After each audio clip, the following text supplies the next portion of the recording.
Today, first talk is by Wladysław Yakovlev. He will talk us about cell wall impact on cyanide destruction and bacterial repository mechanism. So, please, Wladysław, you have 35 minutes. Yes, thank you. So let's start. So, hello everyone. Thanks for joining here today. We are going to discuss the cell wall impact on cyanide destruction and bacterial respiratory mechanism. So we will consider two cases, with and without electric field impact.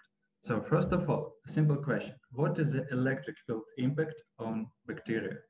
So if bacteria are under the normal conditions, electric field may decrease their respiratory activity. But if the bacteria are in the aggressive environment, this electric field can help bacteria to survive. So this electric field can increase their respiratory activity. So it is very interesting. And you can see these facts on this figure. So you can see here the oxygen consumption by Pseudomonas fluorescens. This is some strain of this bacteria. And on the curve number 1, you can see the oxygen consumption by untreated bacteria. So in this case, we don't have any electric field impact or, for example, any cyanide, any aggressive environment. But if we add to this bacteria, for example, past electric field treatment, or we are considering this oxygen consumption. So if we have some electric field impact or some aggressive environment impact, this oxygen consumption will decrease by bacteria. So you can see it on the curve number 2 and curve number 3. But if we combine these two impacts, for example, if the bacteria is under the aggressive conditions, and we will treat this bacteria by electric field, this electric field may help bacteria to survive because their respiratory activity, their oxygen consumption will increase, and you can see it on this curve number 4. So, let's go ahead. Our agenda. We will discuss the experimental data and the respiratory mechanism of bacteria. And then we will try to build some phenomenological model, and we will try to add cell wall to this model. And then we will investigate what is the conditions for which this cell wall can be excluded from the consideration. So it is our recent result. So let's go ahead. First of all, our experimental data. So on this curve, you can see that the cyanide destruction. So the first two curves, they're just some control curves, for example, spontaneous cyanide destruction or cyanide destruction without any bacteria, but with electric field impact. So, and that's it. Further, we are going to consider only these 5 curves, number 3, 4, 5, 6, and 7. So line number 3 is related to bacterial cyanide destruction only. But if we add some electric field treatment to the system, this electric field impact will decrease the cyanide concentration when the experiment is over. So it is very important. And you can see on this figure that experimental duration is about 67 hours. 67 hours. But electric field treatment is only about 15 minutes, and it was performed before this experiment, so before this 0 time point. So that's very interesting because these 15 minutes can have this huge impact on the system through these 67 hours. So, so our next question: how can bacteria degrade the cyanide? So it is a very interesting question. Harris and Ralph showed in their article that some strains of Pseudomonas fluorescens can utilize cyanide as a source of nitrogen. And in this experiment, we are considering such bacteria. So this bacteria, Pseudomonas fluorescens B5040, and it may degrade cyanide, and it may use this cyanide as a source of nitrogen. So, and because of this, cyanide becomes a part of the respiratory cycle. So you can see the cyanide here. It's just some figure, so we are not going to consider all of these compounds, but anyway, cyanide, it is very important for us. Cyanide becomes a part of this respiratory cycle. But you know, cyanide, it is carbon plus nitrogen, right? But why bacteria utilizes only nitrogen but not carbon? For example, why bacteria needs glucose in the solution to use the carbon from this glucose, but why bacteria cannot use this carbon from cyanide? It is a very good question.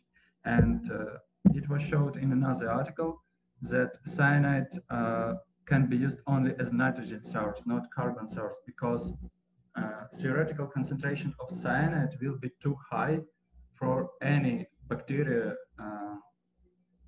to be survived. So I mean, if we have this cyanide concentration, theoretical cyanide concentration, for which bacteria can theoretically use the cyanide as carbon source, so the whole system will die because this concentration is too high. So let's consider, let's try to build our model.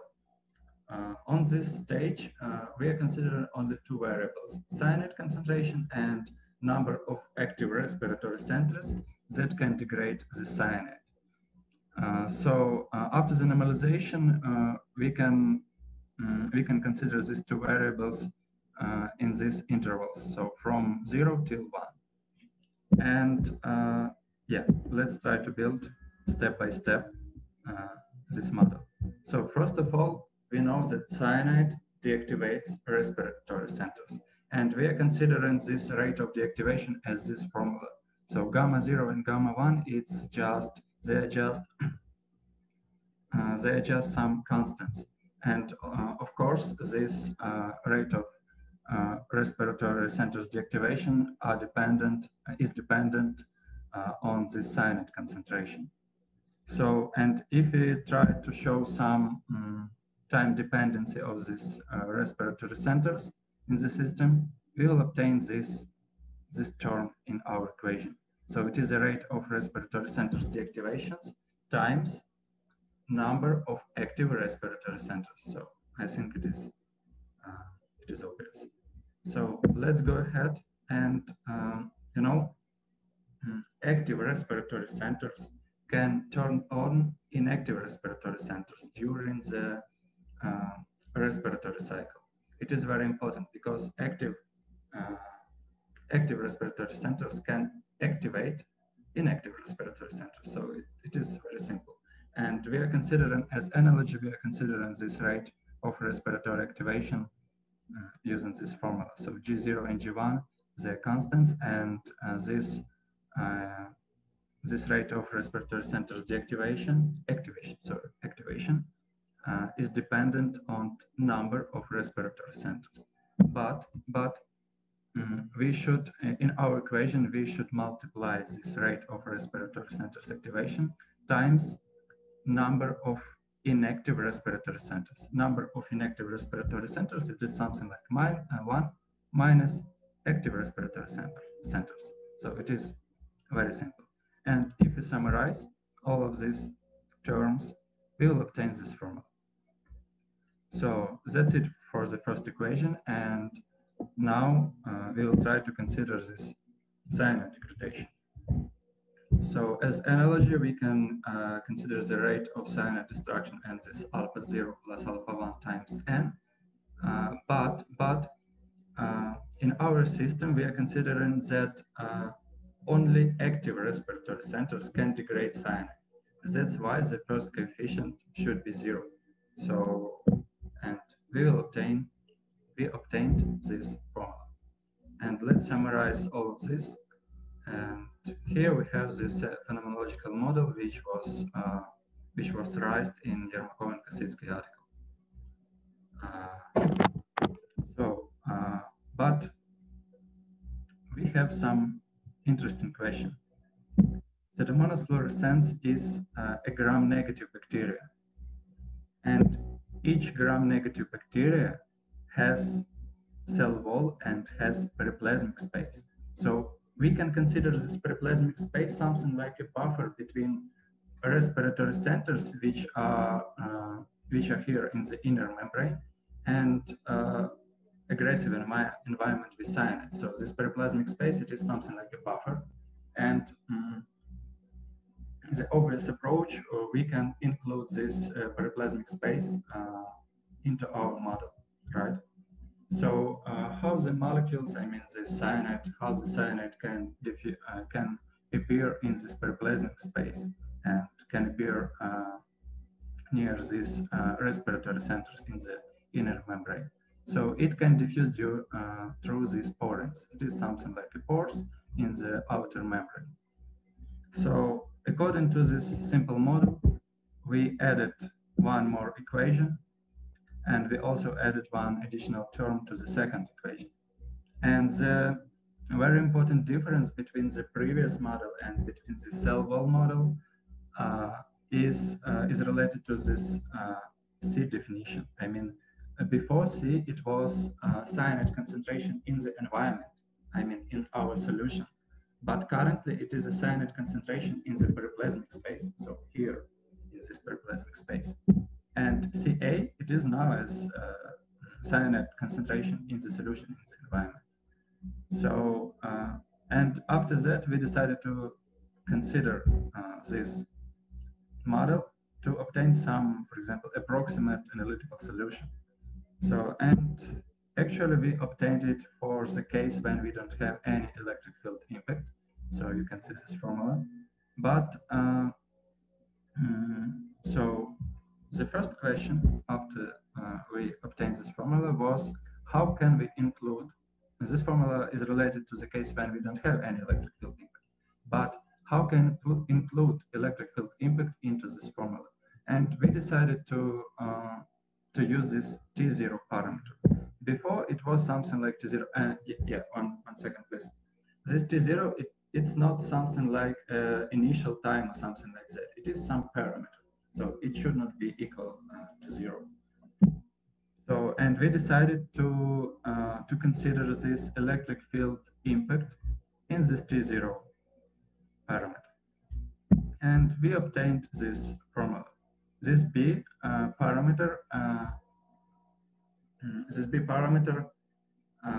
include this electric field impact. And if this B is equal to 0, this formula is the same for the previous one, or this one. So after that, we decided to compare this analytical result and experimental data. So, and you can see that matching is very fine, but we had one problem, because in this formula we have too much coefficients, about six coefficients, 6 parameters, but per each curve we have only 4 points, and it is not very good when we have a lot of coefficients to describe this theoretical results. But actually we found that if you try to model this, if you try to compare the theoretical result and experimental data, we will obtain this result. So you can see that these 2 parameters, they are almost the same for all of the curves. I mean, only for this last one, they are different, but before they had the same values for each curve. And these 2 parameters, they have the same values for all of the curves in our experiment. And B, it is something like, it is related to the electric field impact.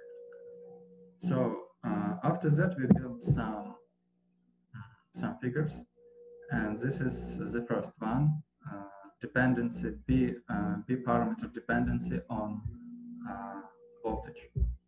So, and this dependency is almost linear, so it's a good result for the approximate formula. And then we investigated the dependency of beta A parameter. So in this case, we have a good matching with exponential dependency, and yeah, that's interesting result for us. But unfortunately, this beta A missed its physical sense. I mean, in this model, this beta A has some physical sense. This is the rate of cyanide's concentration decrease in the solution. But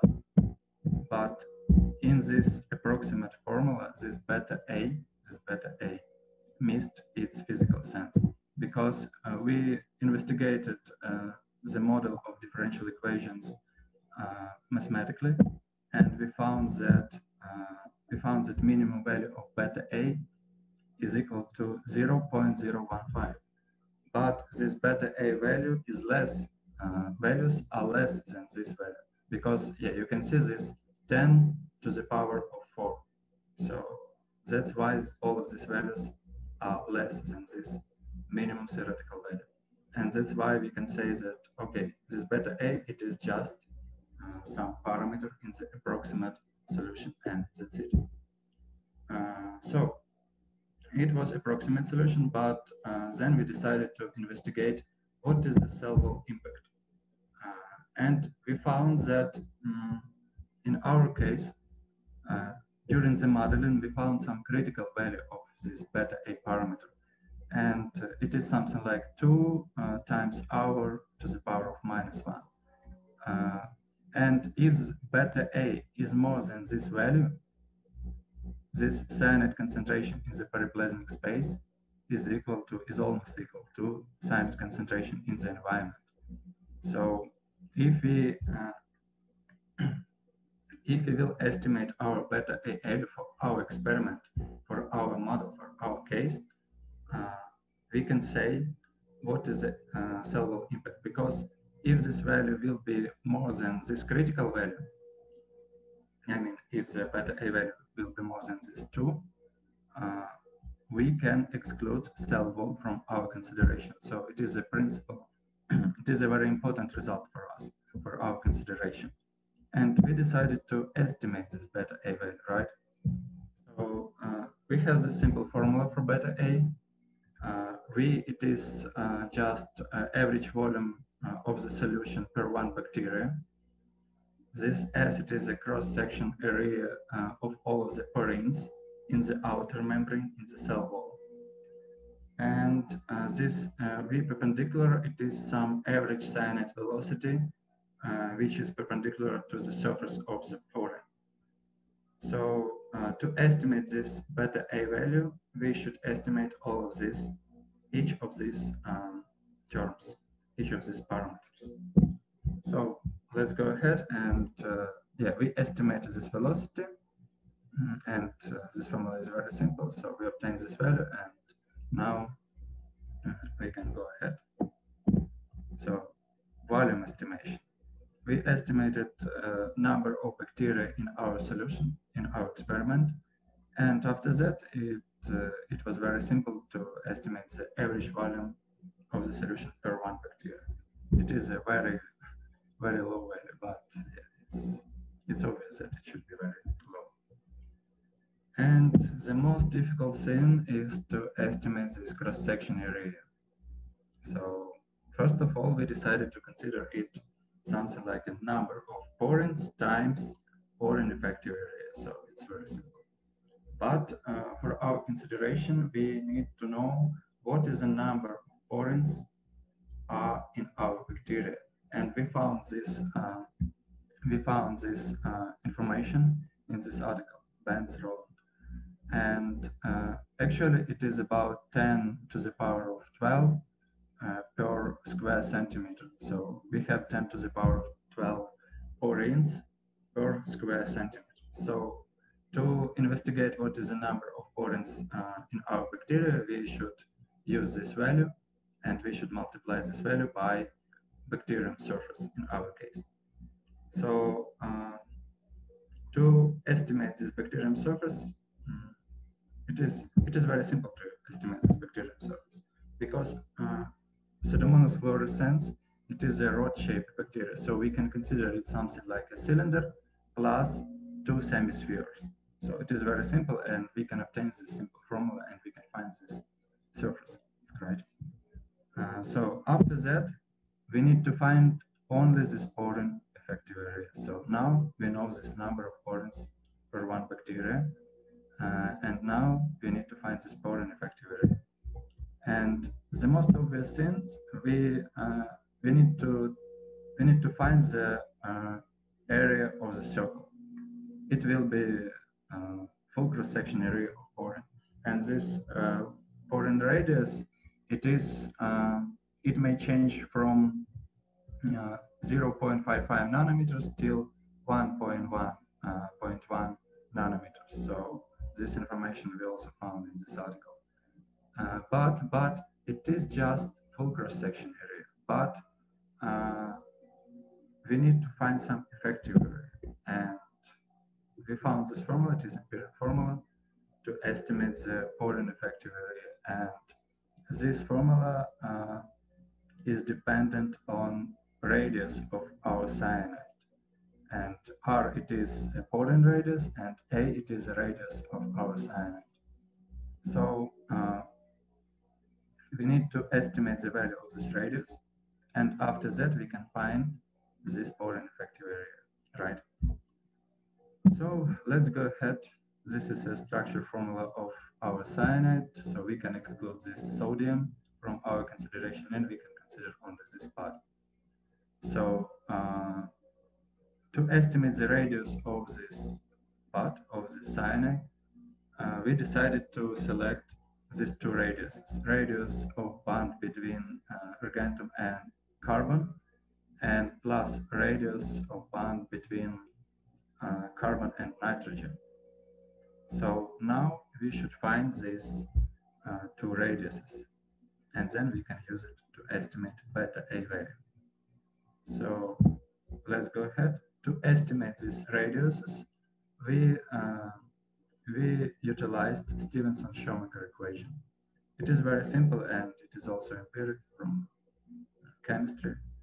And for example, if we are considering AB compound, for example, it is A atom and B atom.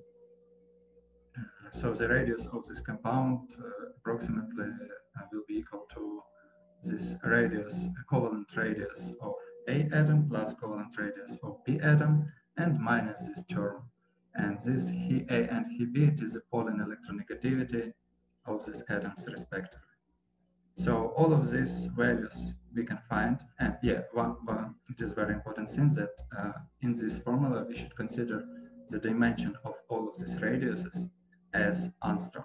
So it is very important, because if we change this dimension, for example, for nanometer, this coefficient will be changed as well. So all of these values, radiuses, covalent radiuses, and pollen electronegativity we can find.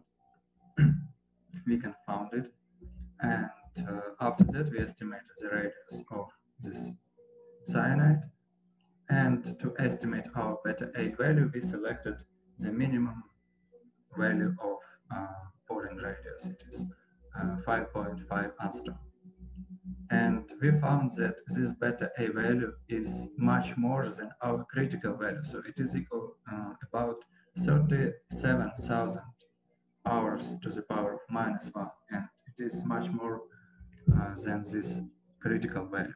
So after that we can make some conclusions that cell wall and periplasmic space can be excluded from the model. So we can simplify our model, and we can come back to this to the initial phenomenological model.